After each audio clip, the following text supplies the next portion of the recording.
ओम साई राम।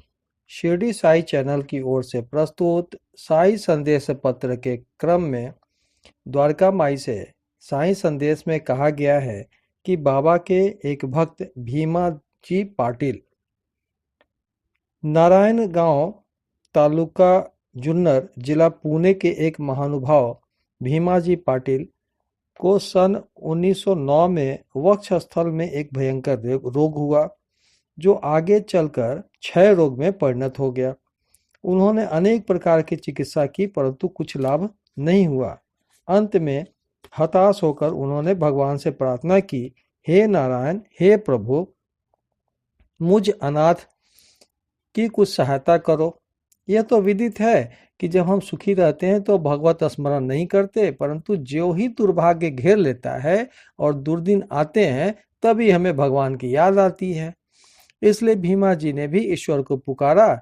उन्हें विचार आया कि क्यों न साईं बाबा के भक्त श्री नाना साहब चांदोरकर से इस विषय में परामर्श ली जाए, और इसी हेतु उन्होंने अपनी स्थिति पूर्ण विवरण सहित उनके पास लिख भेजी और उचित मार्गदर्शन के लिए प्रार्थना की। प्रत्युत्तर में श्री नाना साहब ने लिख दिया कि अब तो केवल एक ही उपाय शेष है और वह है साईं बाबा की चरणों की शरणागति। नाना साहब के वचनों पर विश्वास कर उन्होंने शिरडी प्रस्थान की तैयारी की। उन्हें शिरडी में लाया गया और मस्जिद में ले जाकर लिटाया गया। श्री नाना साहब और सामा भी उस समय उपस्थित थे। बाबा बोले कि यह पूर्व जन्म के बुरे कर्मों का ही फल है, इस कारण मैं इस झंझट में नहीं पड़ना चाहता।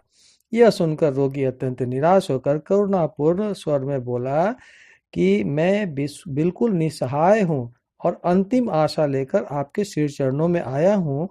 आपसे दया की भीख मांगता हूँ, हे दीनों के शरण, मुझ पर दया करो। इस प्रार्थना से बाबा का हृदय द्रवित हो आया और वे बोले, अच्छा ठहरो, चिंता न करो, तुम्हारे दुखों का अंत शीघ्र हो जाएगा। कोई कितना भी दुखित और पीड़ित क्यों न हो, जैसे ही वह मस्जिद की सीढ़ियों पर पैर रखता है वो सुखी हो जाता है। मस्जिद का फकीर बहुत ही दयालु है और वह तुम्हारा रोग भी निर्मूल कर देगा।